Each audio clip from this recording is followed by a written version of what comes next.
Let the speakers vibrate.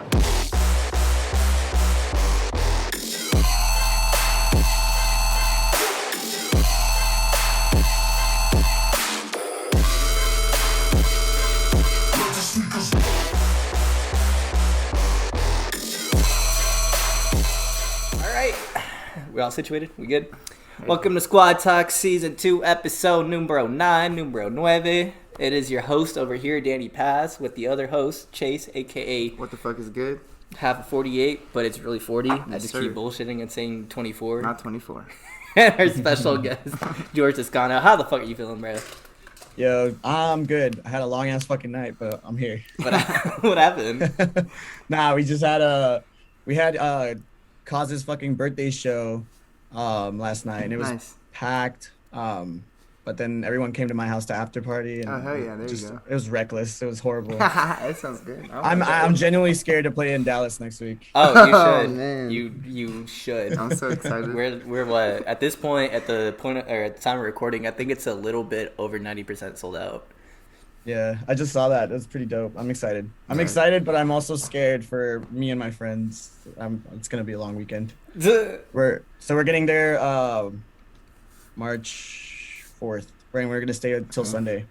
Hell There yeah. you go. Hell yeah. There you go. Yeah. Yeah, we gotta branch it up one day. I mean, sure, Saturday. for sure. Saturday, we're not all busy. We can just do it. Yeah, I'm done. All right, bet. All right, so heard it here first on Squad Talks. Fucking. We made plans, right? Put it on the calendar. Dude, I'm hyped for that show though. It's literally all the San Antonio homies and then all the Dallas homies just Right. playing. Yeah. Yeah, it's Super gonna be fast. crazy. I'm so excited. Half of them are actually here right now too. It's funny. Hell yeah. We're with you right now. Yeah, they're outside. Oh shit. That's actually funny. That's crazy. Yeah. All right, so let's start by getting to know you a little bit. How'd you come up with the name? Is it just like your full name that you go by? Yeah, it's actually my full name. Honestly, when I was starting to DJ, I came up with some really stupid names. I honestly don't even remember half of them. But I was just at school one day in high school, and my neighbor was like, "Yo, you should just use Toscano as your name." And I was like, I don't like it, whatever, blah, blah. And then eventually it just kind of like kicked in. I started liking it, and then I just added the George. And I was like, fuck it, because like I could use it, make all types of genres. Right. And, and that's what I did, because I used to make like house music and big room house, progressive house and all that. Oh yeah. And then slowly started moving into dubstep and bass music when I moved to Texas. Where'd you used to live at? I lived in Miami. Oh hell yeah. Yeah, so I started with like Ultra and like Avicii and all. That's like those were like the reasons I started making music and producing. Were you born there? No, I wasn't. I was born in California. Okay. Okay. Yeah, I moved around a lot. I was about to say you Mr. Worldwide, but I mean we got one Mr. Worldwide over here. That's awesome. Yeah. So would you say that dubstep is like the funnest to make for you? It's I like making more like melodic stuff. Okay. Definitely like more like melodic dub and stuff is definitely more on like what I love to make and like what I enjoy making. But I have fun making dubstep too, I mean, you have to play some hard stuff at the shows or else Right. no one's gonna vibe. Yeah, Dallas is for sure always about that hard stuff. It's funny because we call ourselves the bass capital. Wait, here first, Rep Squad exclusive type of. But no, it's funny. We call ourselves the bass capital, and you would think that it's like all types of bass, so like freeform bass, experimental bass, all type of shit.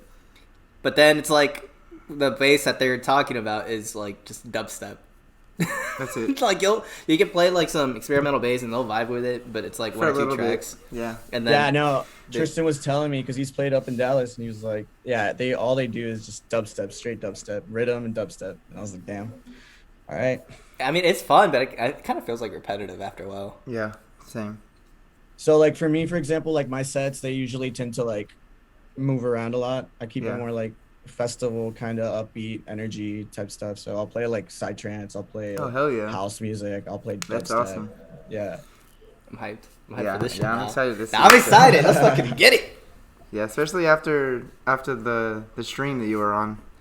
That was a good ass stream for yeah, Zion. that was- yeah. That was a good ass stream. Yeah, dude, that was fun. That was cool. I was actually in Mexico that weekend too, so I had to watch it on my phone on like 3G service. It was horrible. It was horrible. I was in like the middle of nowhere. Jesus. Didn't what was it? You, Cause, and Martini all did it at the with Vivid, right? Like the Yeah. recording the stream. Yeah, Yeah. that's a sweet setup. Yeah, dude, they're awesome. They've been helping out so much. So like my goal with them is like whenever I start like doing shows and I'm able to bring like my light tech and my visual tech and stuff like that, like those are the guys I want to bring with me. Hell yeah. Kind of like a little fam thing. That's sick. I want to have my own light text and stuff. I mean, you can. You just gotta make some calls, pull some strings, type shit. I don't know, like shit. Yeah, pretty much. I just want lasers, really. Dude, there's one thing I can appreciate about you guys down there is that everybody's like, from what I've seen, it's like always the same name being brought up, but like in a homie kind of way. Whenever it's like mentioned, like with San Antonio, like artist. Well, yeah, basically, so like I'm roommates with Blaze. Y'all know Blaze, right? Yeah, yeah. Obviously. So he's been my roommate and he's also been my friend for like since like 2015. We've been homies since like I've seen him grow, he's seen me grow and go out of it because I've almost quit music a couple times and he's kind of been the one like that's been dragging me back in every single time. But yeah, I started with him and then eventually like I used to know Pyro when he was like 12. He was making Big Room.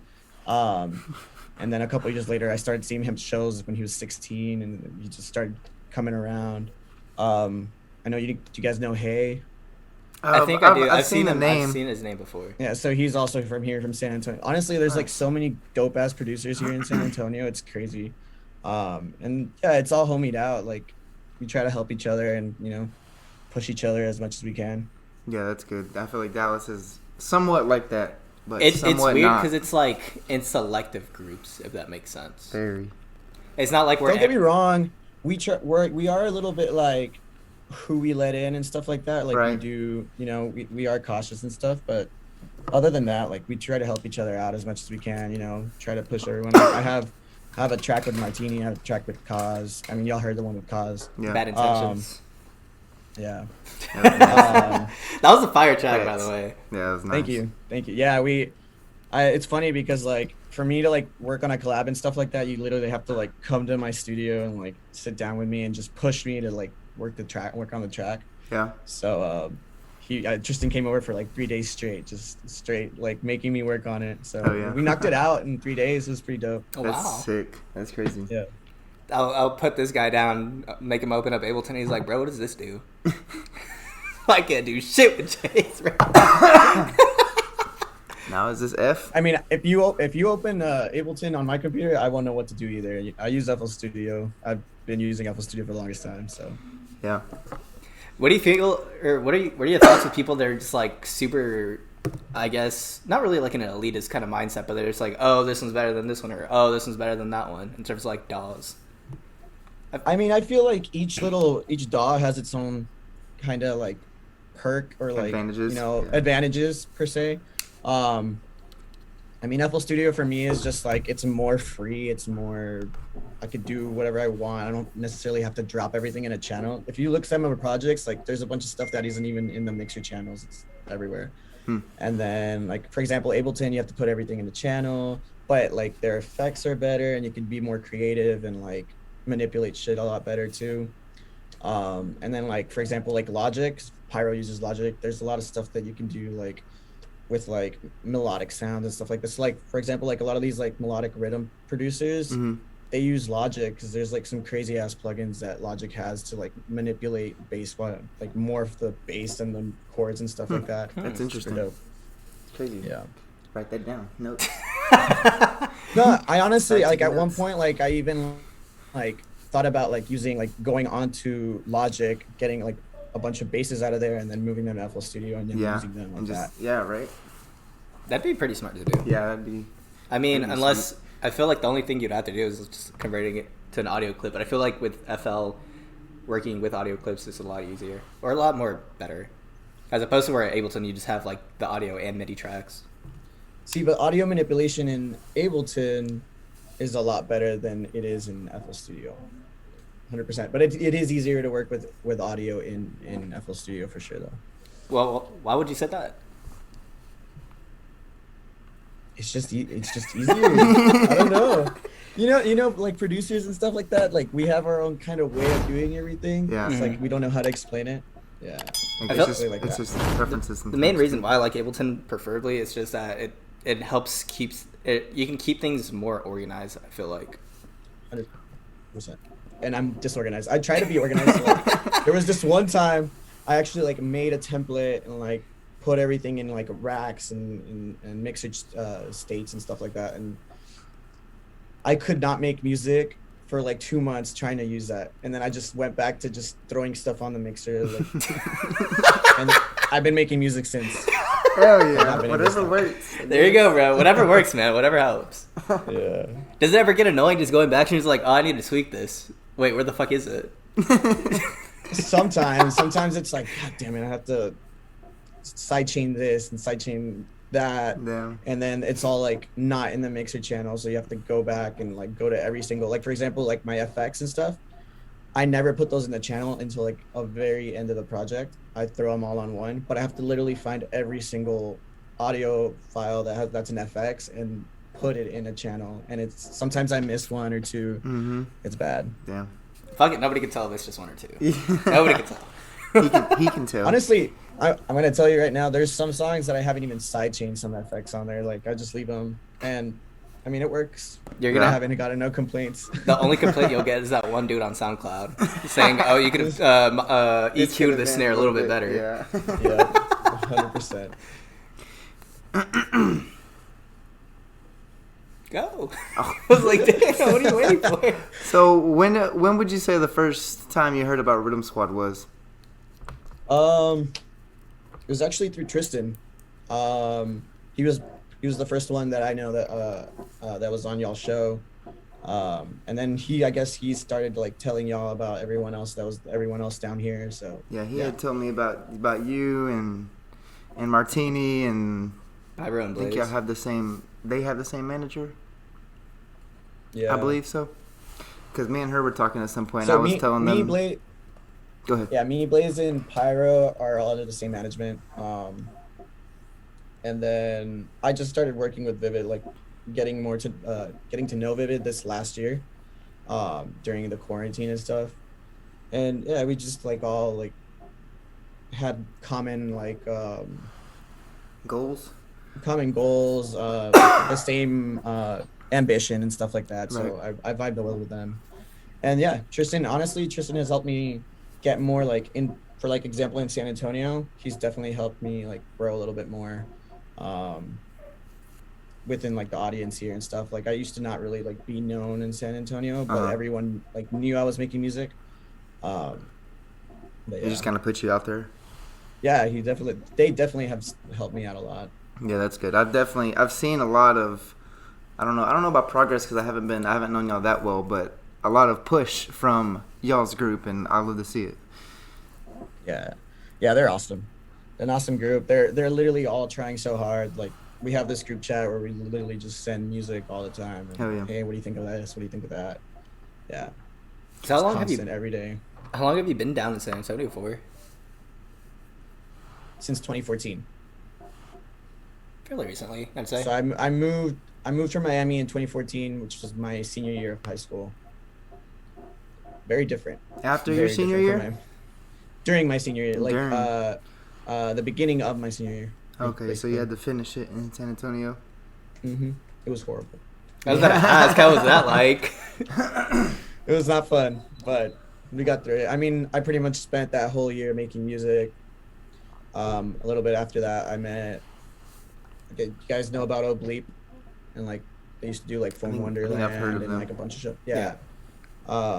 So I started promoting for them, and kind of got into loop with them, and that's how I met Blaze. And then yeah, Nice. since then, like, so I've been kind of in the promoting and like show scene since like 2015, around there. Nice. It's cool because a couple weeks ago I was hanging out with Grizzly, and I showed him a picture from 2014 that I took with him, and it's completely, I look totally different. I look like a skinny little scrawny kid. And he's like, "Oh my god, dude, I can't believe you have the picture." He's like, "We come a long way." Was it one of those filters or it was like an Instagram just like super saturated filter or picture on the filter? Basically, yeah. It was after one of the So I had never heard of Crisley until that show that they did down here with like his entire Slice Gang squad or whatever, and it was dope. Because he's from San Antonio too. Yeah, Well, Bernie. Um, but yeah, apparently they used to have shows like that all the time. So when they came down, it was awesome. that's sick. So what was like one of your most memorable moments at a show? Either that you played or attended. Probably. So I played with Blaze in El Paso for Halloween back in 2019. That's probably one of my favorite shows to this date. It was an outdoor event. It was like a block party. Oh. It was so like the stage was like right here, and then there was a highway like coming down. It was just looked really really cool, and it packed out. Yeah. Me and Blaze were back to back direct support for Dirty Audio. Oh hell yeah. It's probably one of my favorite shows that I played to this day. And then I have another one which was on my birthday back in 2016. But that's when I used to play like more like big room house and stuff like that. But one of my friends from here from San Antonio was like, "Yeah, you going to play on your birthday?" And they brought down a headline. They brought down Sunday Service, and the venue like sold out, which was really crazy because no one really knew who the hell Sunday Service was. But that was pretty dope too. Oh yeah. So what made those memories memorable? Was it like the sets? Was it the crowd? The energy from the crowd. The energy from the crowd, 100%. Oh yeah. Like El Paso, El Paso knows how to party, and I know that's like their little slogan or whatever, but they definitely do. They were going hard the entire time, no matter what we played. If we were playing house based music, Oh, yeah. like I play Moombahton from time to time too, because I'm Hispanic, so I love my Latin music. And they dig that? and they were digging it too. Yeah, so That's cool. yeah, definitely the crowd, the reactions. I mean, they were singing all the songs and stuff like that. So I mean, yeah, it's dope. I feel like a good crowd engagement, depending, like even like a smaller crowd that's like super engaging, like a more intimate kind of show is way better than just playing like a packed out, sold out show where like you don't see people moving as much. Yeah. So like the crazy thing is like since COVID, like we've been doing these shows here in San Antonio and stuff. Like since COVID, like we've seen that the crowds and the stuff like they're actually going out to seeing more like unknown talent and stuff like that, and they're like being a lot more responsive because I've been gone to some shows where there's a big headliner and no one's really vibing and stuff like that. So it's like, yeah, a lot more like as long as you're getting that energy from the crowd, like it tops the show, even if it's a small like little like 50 people crowd or 200, you know. I know exactly what you mean because there's been some shows over here at Stereo where it was like a headliner. That's all they had. They didn't have like direct support, only local support, and well, the local support obviously it was like the resident. I think they were just playing house, and it was for a dubstep show. And keep in mind, it was like 10 to like 11 was the set time. He had an opening set, and dude, I just remember. Was it you? I don't know. I just remember certain people in the crowd just asking like, "Yo, where's the dubstep? Yo, where's that your shit?" So like when I was promoting for a Bleep and stuff and started DJing with them, they had this big rule about how like the night has to progress and like you had to start off with house and then the second opener would go a little harder and then the direct support would go a little harder, but like you couldn't go harder than the headliner or the headliner would get mad or whatever, and then they would never book you or to play again. So it's like I kind of learned that way and I like appreciate that way of like show progression, but like you know, everyone wants to kill out of the show, you know? Right. And plus, everybody's been fucking locked up in their house for way too long. They just want to release that energy. Yeah, they want to get crazy. Yeah, it's like last night we had, like, I showed up to the show and they were just throwing down like dirty freeform bass and dubstep, and then it went to drum and bass, and then from there it went to like house. Actually, no, it went to more dubstep, and then it changed to house, and then Tristan went on and he played dubstep. The whole fucking show. It was crazy. That's awesome. Do you think ever like since after COVID? Well, not after, but you know, since. Okay, so you were mentioning how shows have the like, show progression where it started off with house and then a little bit harder, a little bit harder. Do you think now the shows are like slowly coming back? Do you think like those rules are almost non-existent anymore? I want to say they're not because those same companies that were pushing those rules, like they're kind of out of here. They're not really doing much. So I would say no. I would say that they don't really matter anymore. I mean, of course, you're not gonna like, let's say Side Piece is the headliner. You're not gonna throw down some crazy bass music right before Side Piece. I mean, unless they book another headliner. I mean, which is totally Right. acceptable, I guess. Um, I would say because it's like you're gonna go see Side Piece to see a house show, and then you know you get a bunch of dubstep beforehand. People are gonna be all weirded out. I feel The like house heads, at least. yeah, I feel like as long as you stick to the same genre as like the headliners, then you should be fine. Yeah. Um. But yeah, ever since COVID, like I've seen a lot more like support from the crowd, or like people showing up to just anybody, honestly. Yeah. Like, People getting there earlier because I know before people were only showing up until like after The like last 10:30, couple. 11. Yep. yeah, like we open doors at 9. Everyone, that room's already starting to pack out by like 10:30, 11. Yep. Yeah, and you want to see that. And until- before, everyone would pack out, like get to the room like 11:30, 12. Mhm. At least here in San Antonio, because they're really bad about that. Like, No, us, yeah. Everyone Yeah, shows here up too. super late. Yeah, no, it's here too. But as of recently, even with like the smaller shows that have been going on here, people show out to show their support for it's like been getting busy. the local acts. Safely busy Yeah. for the Yeah. most part. Sad face. Where's that badass picture from behind you? It's here in San Antonio. We were on top of a roof in a parking lot. Hell yeah, that's sick. Just took the picture. That's like 3 years old or something. That's I didn't sick. even know it was on there Needs to be an album until I cover or logged on something. here.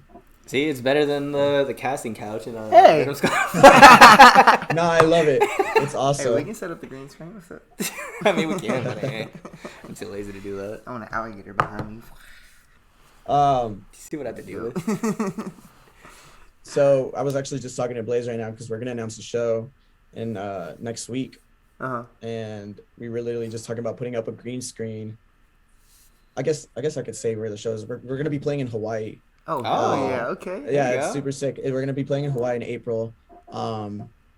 So we were like, oh, let's put up a green screen, and we'll put a beach in the background. We'll make like a show announcement like that. We'll be like, just sipping on some margaritas on the beach. Just like, yeah, Pull out the lawn chairs, the Yeah. swim trunks.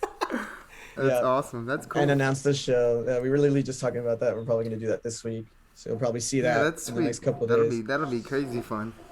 Yeah, I'm super excited. So they had booked him, and then my management was like, "Yo, y'all should get George." This was before the subsidia releases.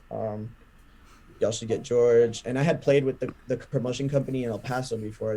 They moved to Hawaii. Damn. So what company can you say? it's called X-Trail. He's gonna write that down. Watch. Hit 'em up. DM. Yeah, he's really cool. That's cool. So they hit him up for the show, and then my manager's like, no, you should get George. Like, he's got 2 subsidiary releases coming up. Like, it's gonna be good. So yeah, they That's threw me on the awesome. show. It's really cool because like Blaze is my roommate, so Mhm. it's like we're gonna be leaving for that show together too. We're gonna go for a whole week. It's gonna be Yeah, fun. that's sick. So since you mentioned your subsidiary releases, how were you like whenever I guess you got that email back from them, or Yeah, for real. like how was that whole like process of or like the whole process and like the emotional roller coaster that was? So in 2019, I sent out. So I have this song called "Kill," that ended up on the Excision's Lost Lands compilation for 2019. Because he played it at Lost Lands. Keep in mind, I had no clue he had played it at Lost Lands because I didn't watch the stream or nothing. So I had no clue.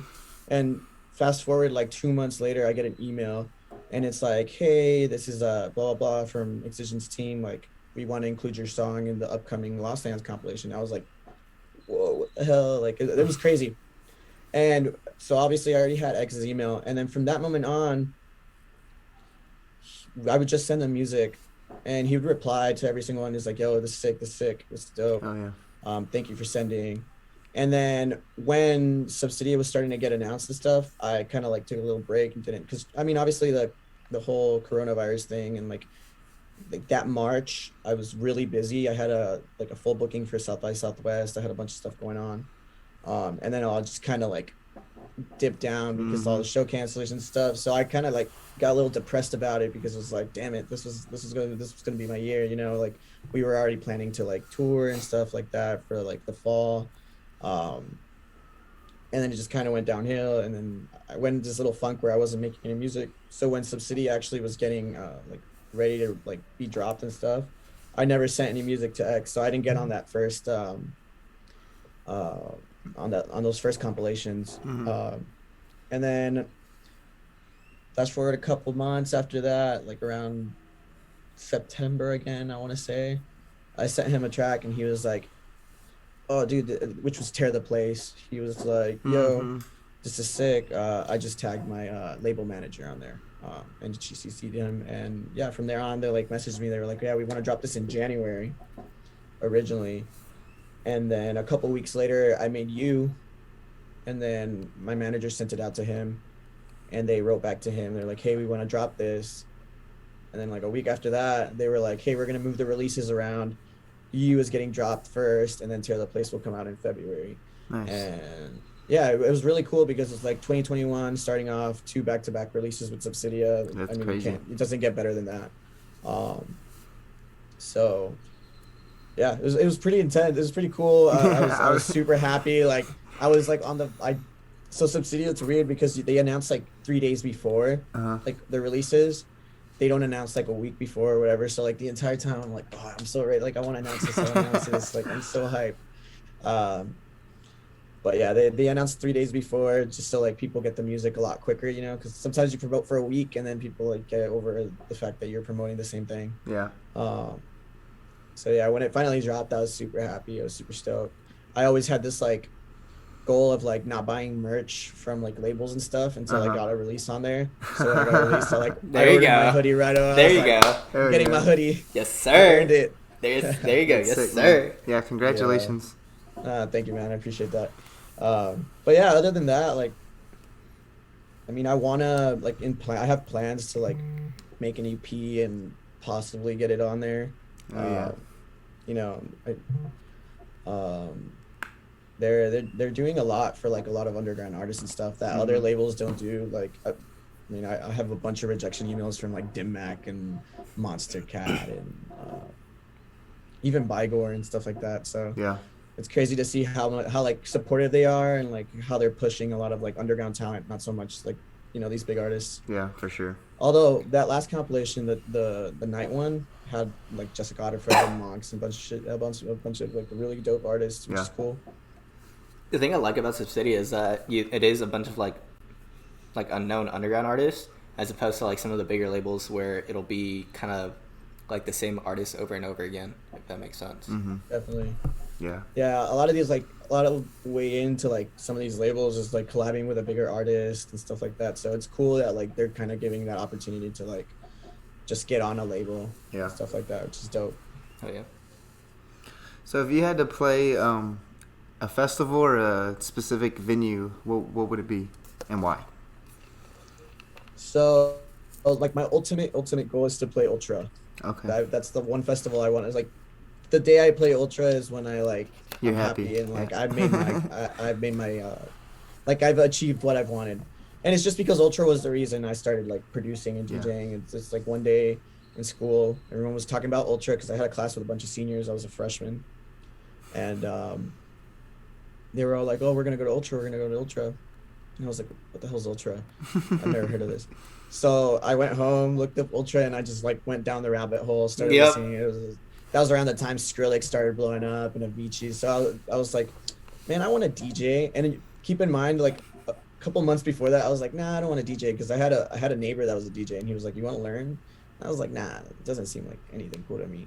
And then it was just like, damn, I want to DJ. That's funny. And yeah, so Ultra is kind of like the main goal for me. I want to play main stage, which is so like the thing with my music is like I want to make bass music, but I want to get to that like level where like because I like producing like pop and like other genres and stuff like that.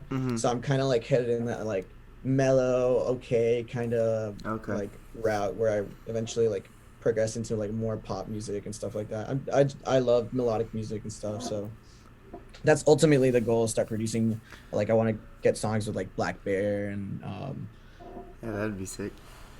songs with Black Bear, songs with I want to make a song with Bad Bunny. That's like one of my biggest goals, if it's even possible. But like that. I mean, you never know until you try.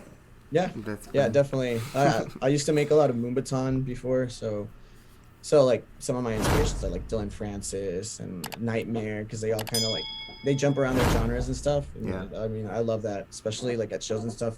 And you can only listen to dubstep for so long, Yeah. at least in my opinion. Yeah. You know, I like when DJs switch it up. No, I feel you. What is the rule? It's like no dubstep or tear out after 2. She's not in this house. No, so I'm dead. I think I posted that, right? It was I think so. I think I posted that tweet on y'all's Oh, it was poll. the after I was party. like, The it was the after party tweet. so like we at Vivid we started this like rule that after 3 a.m. there's no dubstep or bass music or like anything remotely like mainstream. It's just house and techno and stuff like that. So it's like to keep it like just to wind down and Yeah. keep it hype. Yeah, I feel that. But that's after 3. You never said after 2. After 3, you can keep going hard at 2. 2 to 3 is a At 2:59, that's when you drop your last banger. After that, just techno. Nah, last night at the after party it was like 5 a.m. and I was like, honestly, I'd be down for some dubstep. And they started playing dubstep. Hell yeah. That's funny. Okay, yeah, the after party's gonna be nice too. I'm excited for that. For bass station. Yeah, dude, I'm excited for that. I'm scared. It's gonna be a long weekend. I think from the looks of it, I think the after is primarily house. It's mostly house and D&B. Really? Yeah. Cool. Dope. Yes, sir. I mean, I wouldn't mind the dub. I don't mind it. I don't mind the dubstep. Oh no, the Dallas community doesn't either. Like if we can, we'd have a show from like 8 to fucking 5 in the morning with nothing but dubstep. So is the after party there at the venue, or is it? No, somewhere? it's at a little warehouse. It's not far. Okay, cool. Yeah, it's cool. from 2 to 5. Hell yeah. I'm telling you, bro. If it's not super minimalistic lighting and just nothing but hardcore techno, I'm leaving. We're gonna have one laser. True That's the only warehouse light. raves One laser. type shit. Just one laser. Just one laser. That's all you get. And it's just Hey, it's just like those the ones that you see like on the side counters whenever you're checking out in a store, the red ones, and that's it. Someone's just flashing it around. Dude. That's all the budget allows for. That's what Marco's having me do as my job. Dude. Yeah. So who would you say what's a couple more influences, either like in just your music or even like producing or your style? So like for example, like my melodic dubstep and stuff like that I make is very influenced by like, I mean it sounds weird, but like punk rock and stuff like that. Like I used to play guitar. I used to want to be in a rock band and stuff like that. So I really love like pop punk and stuff. And yeah, I mean that influences my music. Latin music, of course. One of the biggest things for me is like I like to make all my songs like you can listen to them the whole way and you can dance to them too. And there's like energy in them, Yeah. Sometimes you like one of my so I used to hate Riddim. I know this is gonna you guys are probably gonna, but I used to hate Riddim back then because like you would only hear like a bunch of kicks. I know. I'm gonna get dragged on the internet for this. I know. Cancel. I know what you mean. It's just nothing but kick No, snares and a that- synth. It gets repetitive. So I went to a Bodclat show and it was on it like I just had such a bad time. Really? Because not so much. I guess it was my first rhythm show and I hadn't gotten into it, but there's just some songs like there's no like energy in the breakdowns and stuff like that. That's a big thing for me. Yeah, so that's a big thing for me is like the breakdowns have to be like, I guess especially since I came from like big room and stuff, the breakdowns are also always super dope. So that's like a big thing. You have to make the song able to listen to the whole way. Yeah. And rhythm has just like there's some songs just like the pick and clap and you're just like waiting there and then the drop hits, which is super dope. Usually the drops are super sick. So I mean, and then you're like, eventually I grew into it. I used to like make trap and stuff. So eventually, everyone moves into the like genre and stuff. So that's Yeah, kind of how it phase. happened. I went from trap and then started making dubstep slowly, and yeah, that's where I ended up. Oh, let me get Pyro in here and tell him what he just said. Busted. No, Yeah, you fucked. you're No. gonna kill me. I used to hate it. I like it now. I really do like it. He's and enjoy it. just saying that. No, I feel like it depends on like who you're watching. Or, Yeah. Oh yeah.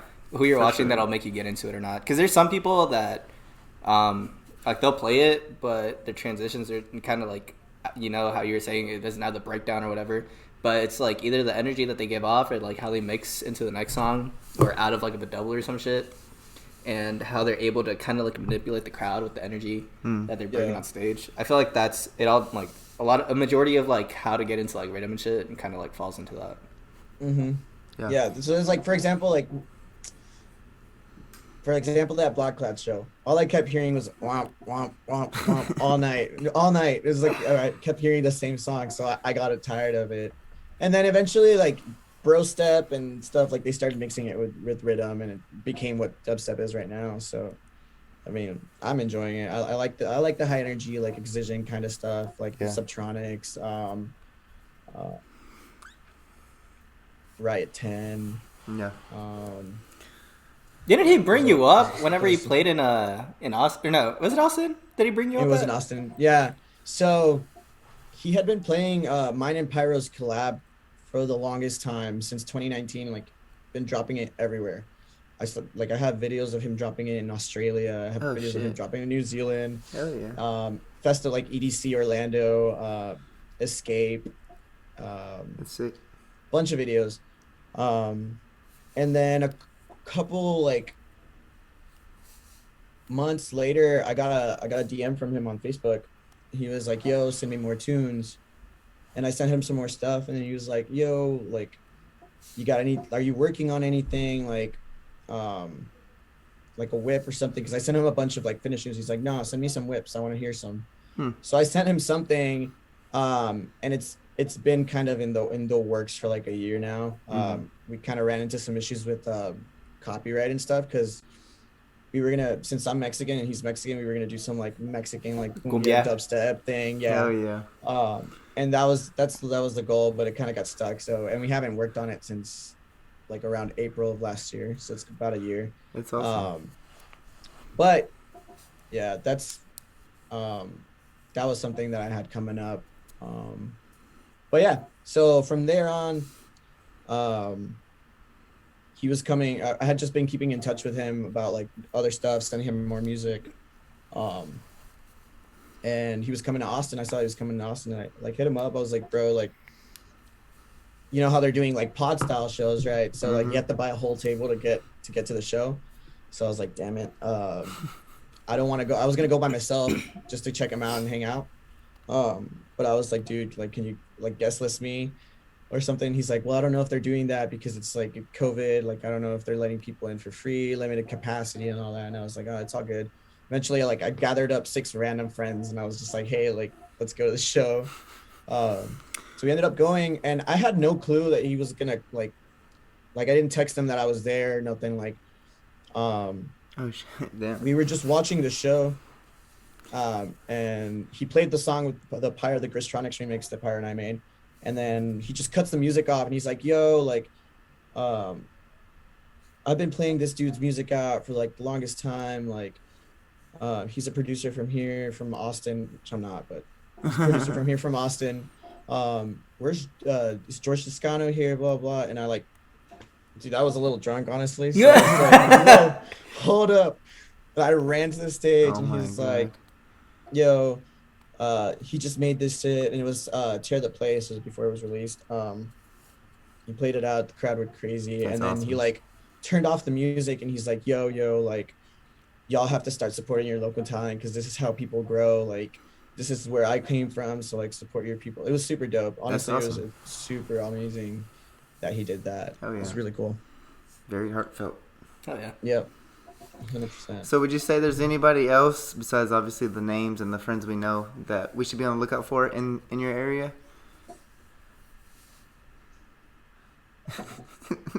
He's like, Think nah, y'all on pretty it. much got He him. said, "Nah, that's it." There's definitely a couple people, but not so much in the dubstep scene. Oh, it don't have to be dubstep. I want to like shout out my homie Ray Floyd. He makes house music. Okay, Super I know. dope. Yeah, I know Ray. Didn't Ray Floyd go back to back with a Martini? Was that last night? No, that wasn't last night.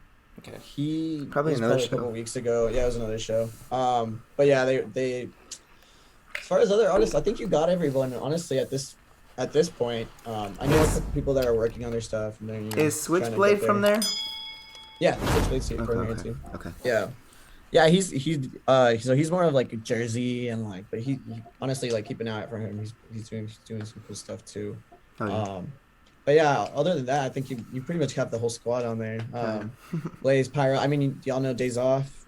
Yeah, Yeah, actually, yeah. I think it's funny because he played here at Spooky Land back in like Halloween, and then one of my friends from like high school, whenever I posted the flyer on like my Snapchat story, he's like, "Oh shit, tell Days Off." I said hi. He's like, "You know him?" I was like, "Yeah."